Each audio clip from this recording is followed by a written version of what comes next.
और सीबीजे खबर आपको बता दें, हिमाचल कोर्ट में आज सीपीएस केस की सुनवाई है। तो हिमाचल हाई कोर्ट में सीपीएस केस की आज सुनवाई होगी। सरकार के 6 सीपीएस की नियुक्ति को रद्द करने पर सुनवाई होगी। मामले में आज अंतिम फैसला आएगा। सीपीएस की सदस्यता रद्द करने के लिए 3 याचिकाएं दायर की गई थी। 2006 में सीपीएस का कानून बनाया गया था। तो आज अंतिम फैसला आना है इस मामले में। हिमाचल हाई कोर्ट में सीपीएस केस की आज सुनवाई है और कोर्ट इस पर अंतिम फैसला सुनाएगा। सरकार के 6 सीपीएस की नियुक्ति को रद्द करने पर फैसला आएगा।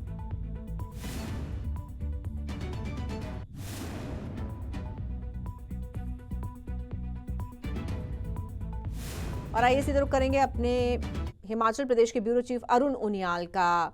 अरुण, ये पूरा मामला क्या है जिस पर आज अंतिम फैसला आना है? किस तरह से इस पूरे मामले की सुनवाई अभी तक हुई है और जो 2 पक्ष हैं उनकी तरफ से क्या क्या दलीलें रखी गई हैं? देखिए अजीता, आज हिमाचल प्रदेश सुखविंदर सिंह सरकार के अंदर 6 सीपीएस इनको नियुक्त किया गया था। उसको लेकर 3 अलग अलग याचिकाएं हाईकोर्ट में दायर की गई थी और इन 3 याचिकाओं में भाजपा के सतपाल सत्ती समेत 12 विधायक थे। एक कल्पना मंडी से महिला हैं, उनकी तरफ से 6 सीपीएस की नियुक्तियों को चुनौती देने का जो था, ये याचिकाएं थी जिनके ऊपर सुनवाई हो चुकी है। और पूरी सुनवाई होने के बाद आज जो डबल बेंच है हिमाचल प्रदेश हाई कोर्ट का, जिसमें विवेक सिंह ठाकुर और विपिन चंद्र नेगी, ये दोनों न्यायाधीश आज अपने सुरक्षित फैसले को लेकर आदेश जारी कर सकते हैं। तो ऐसे में सबसे बड़ा सवाल ये है कि हिमाचल प्रदेश में जो सुखविंदर सिंह सरकार है, इनके 6 सीपीएस इनको लेकर जो आज फैसला आएगा उसमें ये 6 सीपीएस बचेंगे या नहीं बचेंगे, सुखविंदर सिंह सरकार की मुसीबत बढ़ेगी या नहीं बढ़ेगी, और इसके बाद आने वाले वक्त में क्या होगा। अजीता, मैं आपको इसमें एक बात स्पष्ट कर दूं, क्योंकि सीपीएस नियुक्ति का ये मामला ये सुखविंदर सिंह सरकार में अकेले ऐसा रहा है, ऐसा नहीं है। इससे पहले वीरभद्र सिंह सरकार और धूमल सरकार दोनों कांग्रेस और भाजपा के इसमें सीपीएस की नियुक्तियां हो चुकी हैं। अदालत में इनको चुनौती दिए जाने के बाद इन सीपीएस को पूर्व में हटा भी दिया गया है। और देश के अंदर भी सीपीएस नियुक्ति, ये जो सीमित मंत्रिमंडल कानून है, इस सीमित मंत्रिमंडल कानून के तहत सीपीएस लगाए जाने को लेकर, चाहे वो हरियाणा हो चाहे आसाम हो, यहाँ पर इस तरह की जो फैसले हैं वो उच्च न्यायालय के अंदर भी अभी पेंडिंग सिचुएशन के अंदर भीतर दिखाई देते हैं।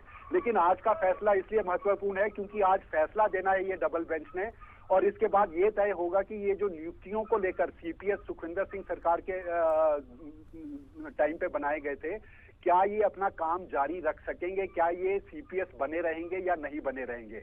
और माना ये जा रहा है अजीता, खबर बड़ी इसलिए बन जाती है कि अगर ये सीपीएस को हटा दिया जाता है तो क्या इसके बाद ऑफिस ऑफ प्रॉफिट के चलते भाजपा अलग से इस मामले में इनकी सदस्यता को रद्द करने के लिए भी आगे जाएंगे या नहीं जाएंगे।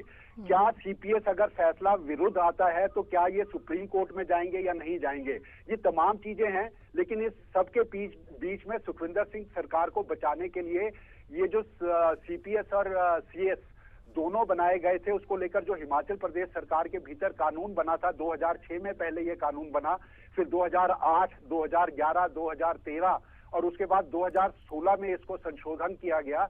और संशोधन करने के बाद सरकार के अंदर एक कानून बनकर ये आया कि सीपीएस नियुक्त किए जा सकते हैं।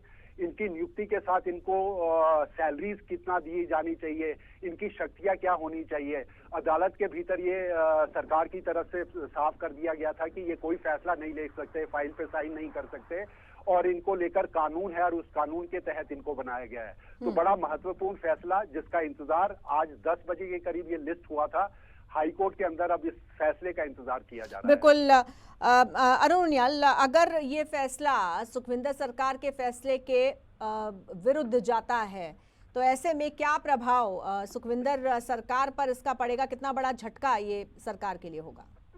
देखिए अजीता, अगर ये सुखविंदर सिंह सरकार के नियुक्त हुए 6 सीपीएस के खिलाफ जाता है तो आप इसको झटके के रूप में जरूर देख सकते हैं, क्योंकि सत्ता के भीतर सरकार को चलाने के लिए जिस तरह से विधायकों की तैनाती की जाती है और उसमें सामंजस्य बैठाने की कोशिश की जाती है, कहीं ना कहीं सुखविंदर सिंह सरकार के लिए वो मुश्किल बढ़ जाएगी। और आप जानते हैं राज्यसभा चुनावों के भीतर ऑपरेशन लोटस की एक कोशिश जो है वो भाजपा की तरफ से की गई थी, और ऐसी परिस्थितियों में कांग्रेस में सुखविंदर सिंह सरकार को खुद मुख्यमंत्री को अपने करीबियों को साथ रखना, उनको साथ लेकर चलना, ये एक बड़ी चुनौती राजनीतिक तौर पर जरूर दिखाई दे सकती है।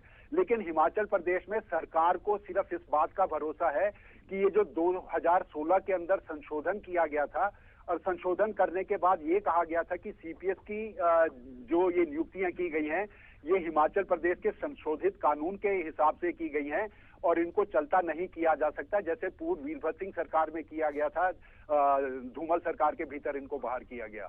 तो अब इंतजार सिर्फ इस बात का है कि हाईकोर्ट जो अपनी पूरी सुनवाई कर चुका है, आज सिर्फ फैसला सुरक्षित रखा गया था, जो वो फैसला आज सुनाने की बारी है।